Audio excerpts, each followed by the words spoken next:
बिस्मिल्लाहिर्रहमानिर्रहीम। अस्सलाम वालेकुम नाजरीन, आप यूट्यूब चैनल देख रहे हैं। मैं इमरान खान हूँ। नाजरीन, एक तो साजिश हुई है सुहेल अफरीदी के खिलाफ। पूरी कोशिश की गई कि सुहेल अफरीदी वादिय तीरा के मुतासरीन तक ना पहुंचे।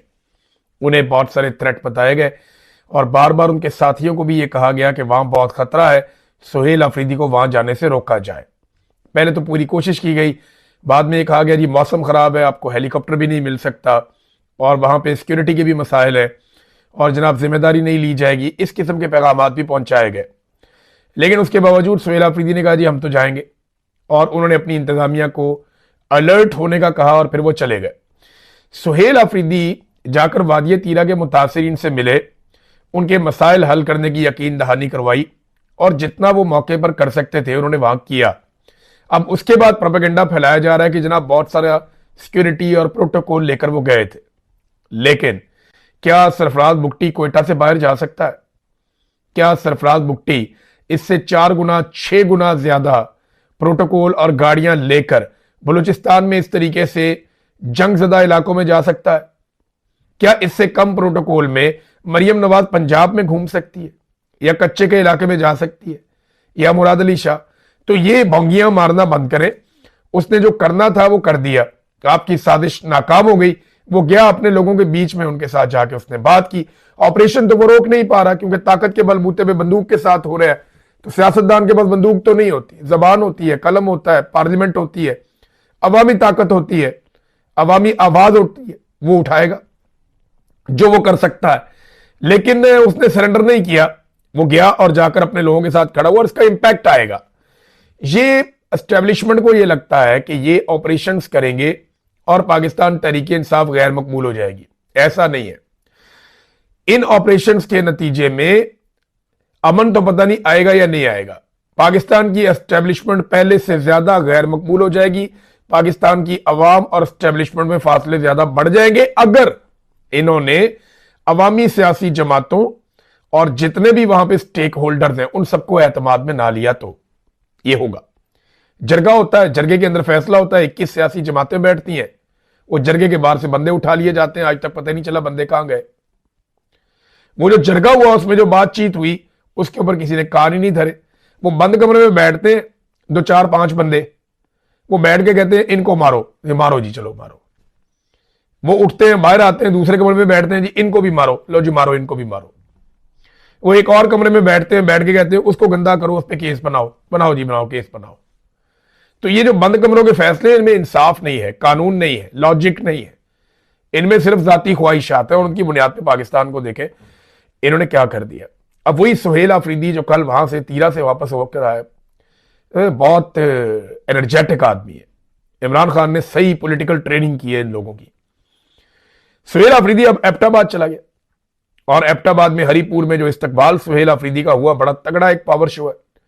पाकिस्तान तहरीक इंसाफ का ये तस्वीर आप देखें, ये मनाजिर आप देखें। दर्जनों तस्वीर सुबह से मेरे पास आई हैं, मनाजिर आए हैं। बहुत बड़ी तादाद में लोगों ने वेलकम किया है और ये एबटाबाद है। यहां अभी पीएमएलएन को एक इलेक्शन जबरदस्ती जितवाया गया है, यानी उमर अयूब साहब की अहलिया को इलेक्शन हरवाया गया और अजीबोगरीब किस्म का इलेक्शन हुआ। तो इलेक्शन कमीशन ने या मिलिट्री एस्टेब्लिशमेंट ने यह बताया कि जहां पे पीटीआई की हुकूमत है हम वहां पे भी अपनी एक सीट छीन सकते हैं, हमारा दिल करे तो। उन्होंने छीन के दिखा ली। तो अब वहां पे जिस किस्म की मोबिलाइजेशन, और मैं इसको मोबिलाइजेशन कहूंगा, ये जो पार्टी की जिम्मेदारी है वो अभी तक अदा नहीं हो रही। याद रखिएगा ये 2 अलग अलग चीजें हैं। स्ट्रीट मूवमेंट का इमरान खान साहब ने सुहेल अफरीदी को कहा है। सुहेल अफरीदी उसका मोमेंटम बनाने के लिए मोबिलाइजेशन कर रहे हैं, हर जगह जा रहे हैं, लेकिन जो पार्टी की रिस्पॉन्सिबिलिटी है कि उस मोबिलाइजेशन को चैनलाइज किया जाए। हर गली मोहल्ले में बाकायदा मेंबर्स को बताया जाए कि तुमने क्या करना है, तुमने क्या करना है, तुमने क्या करना है, और लिस्टें बने, चीजें बने, जिस तरीके से आगे चलना है वो प्रोसेस अभी शुरू नहीं हुआ। उसके बारे में मेरी इंफॉर्मेशन के मुताबिक अभी काम नहीं हुआ। लेकिन इस मरतबा सुहेल अफरीदी का, क्योंकि पिछली मरतबा तस्वीर बड़ी वायरल हो गई थी कि 4-5 नौजवान सुहेल अफरीदी, शाहिद खटक, मीना खान और शफीउल्लाह जान ये गाड़ी पे खड़े हैं, तो वो बहुत वायरल हो गया था। तो इस मरतबा क्या किया गया कि गाड़ी के ऊपर और लोग भी चढ़ गए। गाड़ी पे हमने देखा कि बैरिस्टर गौहर साहब है, गाड़ी पे खैबर पख्तूनख्वा से जो असेंबली के स्पीकर हैं बाबर सवाती साहब, वो भी वहां पे मौजूद थे। उनके अलावा जुनैद अकबर साहब भी इसी गाड़ी के ऊपर मौजूद थे। तो गाड़ी के ऊपर लोगों की तादाद बढ़ रही है और पाकिस्तान तहरीक इंसाफ का मोमेंटम भी बढ़ रहा है। अब ये एहतजाजी तहरीक को किस नहज तक ले जाते हैं, ये आने वाले दिनों में आपको पता चलता जाएगा, क्योंकि मोबिलाइजेशन तो बहुत अच्छी हो रही है, लेकिन ग्राउंड के ऊपर जो अंदर काम होता है एक पॉलिटिकल पार्टी का, कि जो पॉलिटिकल पार्टी के ओहदेदारान जहां ग्रास रूट लेवल तक जाके टच करते हैं, वो कहां तक पहुंचा मामला, और वो जो प्लानिंग है वो कहां तक पहुंची, वहां पे अभी कोई ऐसी इतला नहीं है। दूसरा नाज़रीन, जो तरीके तहफ़्फ़ुज़ आईन पाकिस्तान के लोग हैं वो बेचारे सिंध के दौरे पे है। वहां पे सिंध हुकूमत ने फिर वही हरकतें शुरू कर दी गंदी, यानी वो एक मरतबा फिर जैसे पंजाब करता है हुकूमत, ये नून लीग वाले जो करते हैं वही पीपल्स पार्टी वाले भी अब कर रहे हैं।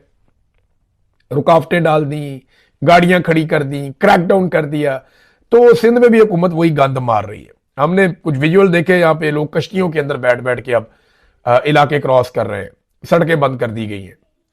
लेकिन वो कह रहे हैं जी इंटीरियर सिंध में हम अपनी पॉलिटिकल एक्टिविटीज करेंगे। हैदराबाद से उनके रास्ते बंद किए गए थे, पाकिस्तान तहरीक इंसाफ के झंडे लेकर लोग निकले हुए हैं सिंध में एक मरतबा फिर। तो एक मोमेंटम तो चल रहा है, तहरीक तहफ़्फ़ुज़ आईन पाकिस्तान के लोग भी काम कर रहे हैं, पीटीआई के लोग भी काम कर रहे हैं, और दूसरी जानिब हुकूमत भी जो कर सकती है वो करती चली जा रही है। अब पाकिस्तान की जो एस्टेब्लिशमेंट की इस वक्त तरजीहात है वो आप ये देखें कि ईमान मजारी को और हादी अली चट्ठा को हर सूरत में गिरफ्तार कर लिया जाए। अब वहां पे वकील गए इनकी अदालत में, उन्होंने अदालत में कहा कि जनाब कोई गुंजाइश निकालें, हम उनको गिरफ्तार करवा लेते हैं, वो अपने आप को खुद सरेंडर कर देते हैं, तो इसकी तो इजाजत दें कि दोनों वकला साहिबान अपने आप को खुद सरेंडर करना चाहते हैं। तो अदालत ने ये इस्तदा भी मुस्तरद कर दी, नहीं इनको पकड़ के लाओ।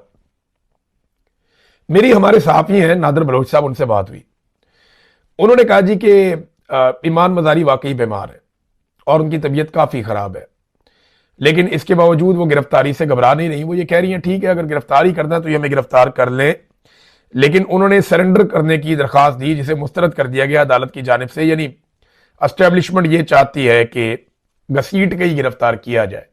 साहब बहादुर का हुक्म जो आ गया तो ठीक है कर ले आप, आपने इससे पहले बेशुमार पाकिस्तानियों को गिरफ्तार किया। मारंग बलोच जो पाकिस्तान की बेटी है वो इस वक्त जेल में है। यास्मीन राशिद साहिबा इस उम्र में नवाज शरीफ को शिकस्त देने के बावजूद जेल में है।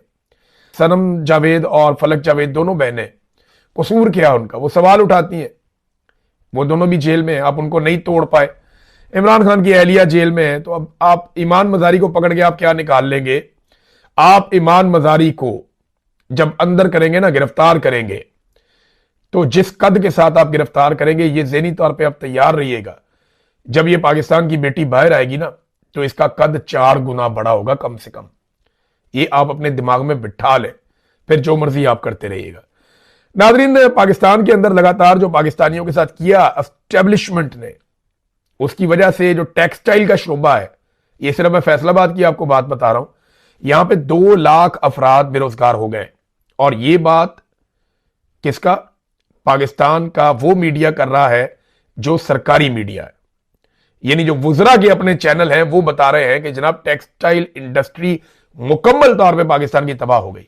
अब मोहसिन नकवी के और अलीम खान के चैनल भी ये बताने पे मजबूर हो गए हैं कि पाकिस्तान में मईशत मुकम्मल तौर पे तबाह हो गई। अलीम खान वालों ने बड़े पैसे कमाए थे इमरान खान साहब के दौर में, उससे पहले मुशर्रफ साहब के दौर में भी बहुत पैसा बनाया था, इकॉनमी चल रही थी ना, तरक्की हो रही थी, तो ये कंस्ट्रक्शन इंडस्ट्री बड़ी जबरदस्त चल रही थी, रियल स्टेट कारोबार भी चल रहा था।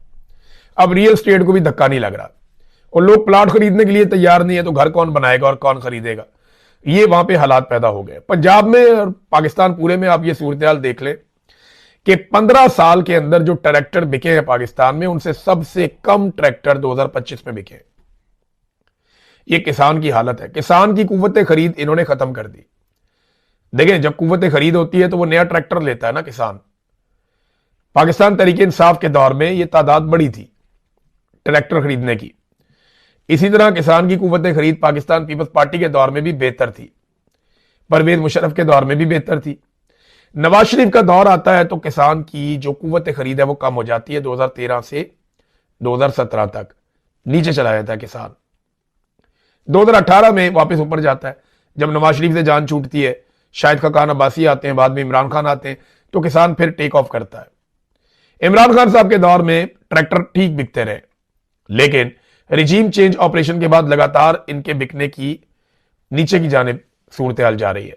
जहां पे 60,000 तक ट्रैक्टर बिक जाता था, इससे ज्यादा बिक जाता था एक साल में, वहां अब 24,724 ट्रैक्टर सेल हुए। इसके बावजूद कि मरियम नवाज ने अपनी शक्ल लगा के किसान कार्ड और ट्रैक्टर कार्ड टाइप के वो कार्ड भी जारी किए कि जनाब आप ये ट्रैक्टर ले लें। इसके बावजूद लोगों की कुव्वत खरीद नहीं है, लोग नहीं खरीद पा रहे।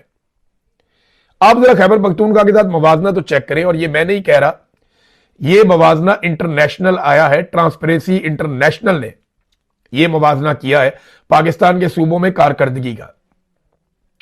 ट्रांसपेरेंसी इंटरनेशनल के मुताबिक ये जो 2025 गुजरा है, इस साल में सबसे कम करप्शन खैबर पख्तूनख्वा में हुई है। बलूचिस्तान में, सिंध में और पंजाब में खैबर पख्तूनख्वा की निस्बत ज्यादा करप्शन हुई है। तो सबसे कम करप्शन किसने की? खैबर पख्तूनख्वा में इमरान खान साहब की हुकूमत ने। आधा टाइम गंडापुर का था, बाकी टाइम जो है वो सुहेल अफरीदी का है। तो इन्होंने करप्शन सबसे कम की है। सबसे ज्यादा ग्रोथ कहां पे हुई, तरक्की किसने सबसे ज्यादा की? वो भी खैबर पख्तूनख्वा ने सबसे ज्यादा की है। यानी पंजाब से ज्यादा तरक्की कर रहा है, पंजाब से कम करप्शन कर रहा है, ये खैबर पख्तूनख्वा है। हालांकि खैबर पख्तूनख्वा के ऊपर तजर्बात मुसल्लत किए हुए थे, ऑपरेशन कर दो, उधर ऑपरेशन कर दो, ये रोड बंद कर दो, उसको उठा के ले आओ, इसको उठा के ले जाओ, इसके वजीर आला पे पर्चा करवा दो, इसके वजीर पे पर्चा करवा दो, एंटी करप्शन को डंडा दिया होगा कि तुम इसके ऊपर पर्चा दो, तुम उसके ऊपर पर्चा दो। किसी को काम नहीं करने दे रहे, रोजाना धमकी लगाते हैं हुकूमत गिरा देंगे। वहां पे एक हुकूमत भी तब्दील करनी पड़ गई, एक वजीर आला भी तब्दील करना पड़ गया, काबीना दोबारा बनानी पड़ गई इनकी हरकतों की वजह से, लेकिन इसके बावजूद वो सबसे अच्छा परफॉर्म कर गया। अब एक तरफ ट्रांसपेरेंसी इंटरनेशनल की रिपोर्ट है और एक तरफ डीजी आईएसपीआर और फील्ड मार्शल आसिम मुनीर की ख्वाहिशात है। वो जब बोलते हैं कहते हैं जी पंजाब बहुत अच्छा काम कर रहा है, वो जब बोलते हैं कहते हैं जी सिंध बहुत अच्छा काम कर रहा है, वो जब बोल करते हैं वो कहते हैं जनाब बलूचिस्तान की मिसाल ले लें आप, खैबर पख्तूनख्वा को हमेशा नीचा दिखाते हैं, खैबर पख्तूनख्वा के खिलाफ हमेशा घटिया बात करते हैं।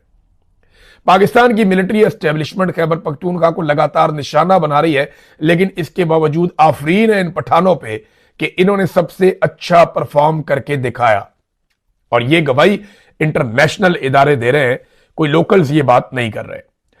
नादरीन, एक और पाकिस्तान में प्रॉब्लम है, ये जो हमारे नीम हकीम किस्म के लोग हैं ना, हमारी सहाफत में, दानिश्वरी में, इन्होंने भी पाकिस्तान को बहुत नुकसान पहुंचाया। मैं सुहेल वड़ाई साहब का एक वो क्लिप पढ़ रहा था, छोटा सा वो आया हुआ था टेक्स्ट। वो कहते हैं जी पाकिस्तान में तरक्की का पहिया चल रहा है और इसका एक सबूत ये है कि पीआईए बिक गई और जो पीएसएल है वो बिक गई, उसकी 2 टीमें। यार हद हो गई आपकी, इंडस्ट्री बंद हो गई लेकिन पीआईए बिक गई, बड़ी अच्छी बात है। पाकिस्तान में किसान डूब गया लेकिन पीआईए बिक गई, बहुत अच्छी बात है। पाकिस्तान के अंदर आधा पाकिस्तान गुर्बत की लकीर से नीचे चला गया लेकिन पीआईए बिक गई, मईशत ठीक हो गई। भाई ये किस तरह के दानिश्वर हैं जो पाकिस्तान पे मुसल्लत कर दिए? ये तो बड़े लोगों के चमचे लगते हैं। यानी पीआईए 10 अरब में बिक गई, वो वाली पीआईए जिसकी सैकड़ों अरब की सिर्फ उसकी क्रेडिबिलिटी है, उसकी गुडविल है, उसके पास आलमी सतह के रूट है।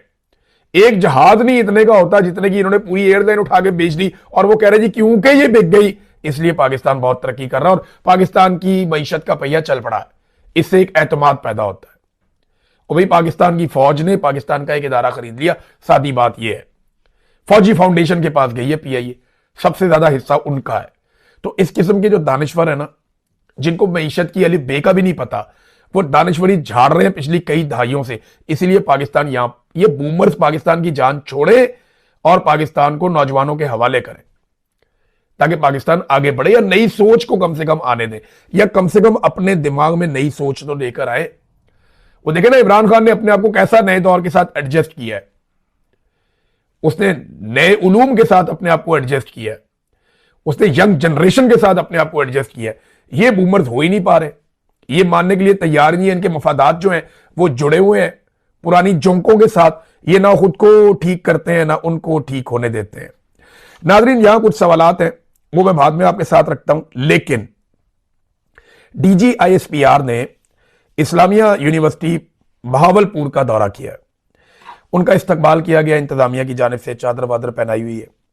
लेकिन एक मरतबा फिर DGISPR का जो खिताब है वो भी, और सवाल और जवाब वो अभी जारी नहीं किए गए। हो सकता है वो मुस्तकबिल में जारी किए जाएं उसकी एडिटिंग करने के बाद। लेकिन DGISPR को ये करना क्यों पड़ता है? देखिए, इनसे बयानिया नहीं बन रहा। ये नौजवानों को जाके पर्सनली मिलते हैं कि अगर चलो एक यूनिवर्सिटी में 10 बच्चे भी मिल जाएं, 20 बच्चे भी हमारे बयानिए पे आ जाएं हजारों में से चलो कम से कम हमारा बयानिया उठाने वाले लोग तो पैदा हो जाएंगे। लेकिन ये हो नहीं रहा। देखिए, पढ़ा लिखा नौजवान आपका सौदा खरीदेगा नहीं, और जो पढ़ा लिखा नहीं है वहां तक आपका सौदा पहुंचेगा नहीं। ये है प्रॉब्लम। आप यूनिवर्सिटियों में ही जा सकते हैं, गली मोहल्लों में तो जा नहीं सकते। लोगों का रिएक्शन आपको पहले ही पता है। तो अब चंद चीजें हैं जो पाकिस्तान के पढ़े लिखे नौजवान बड़ी अच्छी तरह जानते हैं। नंबर एक, आप जितनी मर्जी उनके सामने तबलीग करें, जितना मर्जी आप जाकर उन्हें बताएं कि जनाब पाकिस्तान में इमरान खान इतना बुरा है, सियासतदान इतने बुरे हैं, मिलिट्री एस्टेब्लिशमेंट की ये कुर्बानियां हैं, वो चंद चीजें तो नौजवान जानते हैं। मैं आपके सामने रख देता हूं, जितना मर्जी आप कॉलेजों में यूनिवर्सिटियों में जाएं। नंबर एक, नौजवानों को पता है कि फौज सियासत में मुदाखलत कर रही है। आप उल्टे लटक जाएं, जो मर्जी करें। इंजीनियर मोहम्मद अली मिर्जा ने कहा कि आप सारे कोर कमांडर काबे की छत पे खड़े होकर हलफ उठाए ना, फिर भी लोग शायद माने, मुश्किल ही है कि फौज सियासत में किरदार अदा नहीं कर रही। तो नौजवान जानते हैं कि फौज सियासत में किरदार अदा कर रही है, जो उनके हलफ से गद्दारी है। नंबर एक, अब जो मर्जी करें वो नहीं मानेंगे। नंबर दो, क्या पाकिस्तान तरक्की कर रहा है? आप जो मर्जी उनको कहानी सुनाएं, वो ये मानने के लिए तैयार नहीं है, क्योंकि वो बाहर निकलते हैं, अपने आसपास देखते हैं, उन्हें पता है कि पाकिस्तान तरक्की नहीं कर रहा, पाकिस्तान तनज़ली की तरफ जा रहा है, और उसके जिम्मेदार आप भी हैं।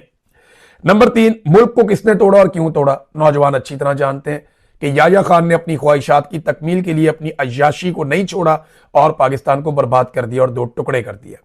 सबसे बड़ा रिस्पॉन्सिबल वही आदमी था। हमूद रहमान कमीशन रिपोर्ट उठा के आप देख लें। नंबर चार, इमरान खान का जुर्म क्या है? नौजवान ये भी जानते हैं। उसका जुर्म सिर्फ पाकिस्तान की मिलिट्री एस्टेब्लिशमेंट और जर्नैलों से पंगा लेना है, और उसका कोई जुर्म नहीं है। तो आप जो मर्जी सौदा बेचे, नौजवानों को पता है इमरान खान का जुर्म क्या है। नंबर पांच, इलेक्शन क्यों और किसने चोरी किया? क्योंकि ये नौजवान वोट डालकर आए थे, इनका इलेक्शन चोरी हो गया। तो इलेक्शन क्यों और किसने चोरी किया, इसका जवाब आप नहीं दे पाएंगे कभी भी, तो नौजवान जानते हैं। नंबर छह, पाकिस्तान में इंसानी हकूक की पामालियां हो रही हैं। नौजवान अपने आसपास देखते हैं, खबरें सुनते हैं, सोशल मीडिया देखते हैं, तो उनको पता है कि DGISPR में जो मर्जी कहानी सुनाए, पाकिस्तान के अंदर इंसानी हकूक की बदतरीन पामालियां हो रही हैं, जिनमें पाकिस्तान की मिलिट्री एस्टेब्लिशमेंट बराह रास्त मुलव्वस है। फिर एक्सटेंशन का मामला हो, इस्तिस्ना का मामला हो, मीडिया और अदलिया पे कंट्रोल का मामला हो, करंट अफेयर्स के सारे मामला, तरमीमें जो की गई आइन के अंदर, जो ऑपरेशन हैं, जो मादनियात हैं, वसाइल पे कब्जा है, ये सारी चीजें पाकिस्तान की यूथ को अच्छी तरह याद है। अब वक्ती तौर पे जाएं, नौजवान बैठ के आपकी बात तो सुन लेते हैं, ये उनकी मेहरबानी है कि वो आपकी बात सुन लेते हैं। बाद औक़ात आपसे सवाल करना भी चाहें तो कई दफा अपने असातिज़ा की वजह से, उनकी इज्जत की वजह से, या उनकी नौकरी की वजह से वो नहीं करते, लेकिन वो आपको अच्छी तरह जानते हैं और अच्छी तरह पहचानते हैं। आप उनके दिल में झांक कर नहीं देख सकते, एक सियासतदान देख सकता है। कम से कम मेरी इंटरेक्शन तो बहुत होती है लोगों के साथ, मुझे पता है कि लोग आपको क्या कहते हैं। आपके वहां से निकलने के बाद नौजवान जो आपके बारे में सोचते होंगे, अगर वो लिख दें ना, तो आपको लग पता जाए कि नौजवानों के साथ जो आप कर रहे हैं उसका नतीजा क्या निकल रहा है। अभी नौजवानों को एक और चीज के लिए तैयार रहना पड़ेगा। ये मैं पाकिस्तान के नौजवानों को कह रहा हूं, अब तैयार रहे। ये आपके खिलाफ एक बड़ी साजिश करने का मंसूबा बना रहे हैं। ये करना ये चाहते हैं कि वोटर की उम्र को 18 साल से बढ़ाकर 25 साल तक कर दें, यानी 7 साल तक कई लोगों को निकाल दिया जाए, वो वोट ही नहीं डाल सकते। 18 साल, 19 साल, 20 साल, 21 साल, 22 साल, 23 साल, 24 साल, वोट डालने की काबिलियत ही नहीं होगी। आप वोट नहीं डाल सकेंगे। 7 साल का गैप एक ये पैदा करने जा रहे हैं, और ये इनकी ख्वाहिश है। ये कर पाएंगे या नहीं एक अलग बात है, लेकिन इन्होंने इसके ऊपर संजीदगी से गौर किया है। आपने इन्हें ये नहीं करने देना। देखिए, इन्होंने आपका मैंडेट छीना है, अब ये आपके वोट डालने का हक भी छीनने जा रहे हैं। इन्हें क्या लगता है कि आप लोगों को शऊर नहीं है, आपको समझ नहीं है। 18 साल का नौजवान शादी कर सकता है, गाड़ी चला सकता है, कारोबार कर सकता है, प्रॉपर्टी संभाल सकता है, जायदाद की देखभाल कर सकता है, बाकी सारे काम कर सकता है, बॉर्डर पे जाके लड़ सकता है, लेकिन वोट नहीं डाल सकता। क्यों? पूरी दुनिया में जो एक स्टैंडर्ड है ना ज्यादातर ममालिक में, ये भारत में आप देख लें 18 साल है, अमेरिका में देख लें 18 साल है, पूरे के पूरे यूरोप में देख लें 18 साल है। यानी ये सिर्फ चंद ऐसे हैं, कुवैत, लबनान, कैमरून, ये ममालिक आपको पता है किस तरह के हैं। तो यहां पे 21 साल 20 साल इन्होंने रखा हुआ है, वो 25 साल तो फॉर गॉड सेक यार। इमरान खान का खौफ इतना ज्यादा इन बूमर्स को कि ये 25 साल तक लेकर जाने का सोच रहे हैं। नौजवानों, आपने रुकना नहीं, आपने इसका मुकाबला करना है, आपने बाहर आ जाना है। आपका जमात किसी भी से भी ताल्लुक है, कोई भी पॉलिटिकल पार्टी, कोई भी ग्रुप है, आप इनके नाक में दम कीजिएगा अगर आपका वोट डालने का हक ये छीने, क्योंकि इससे वो लगभग 3 करोड़ वोटर्स को बाहर निकालना चाहते हैं।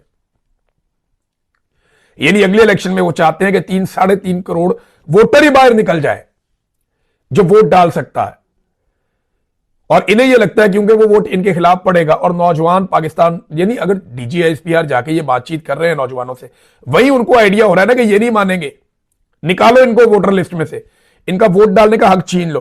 भाई यहां पे यूके के अंदर इस वक्त ये फैसला हो रहा है, हुकूमत कर रही है कि वो वोटर की जो उम्र है वो 18 से 16 साल करने जा रहे हैं, कि 16 साल के नौजवान को भी, और दुनिया में कई जगहों पे 18 से 16 साल कर दिया गया कि 16 साल का नौजवान भी वोट डाल सकता है। आप यहां से 25 साल पे लेकर जा रहे हैं। क्या चाहते हैं कि आप पाकिस्तान में? तो ये नौजवानों, आपकी बहुत बड़ी तौहीन है जो ये करने का सोच रहे हैं। अगर ये करें तो छोड़ दें आप किस पॉलिटिकल पार्टी से, इनके नाक में दम कर दें, इनको बंदे का पुत्र बना दें कि ये कैसे हो सकता है भाई कि तुम हमसे वोट का हक ही छीन लो। अब तक के लिए इतने ही, अपना ख्याल रखिएगा, अपने इस चैनल का भी। अल्लाह हाफिज।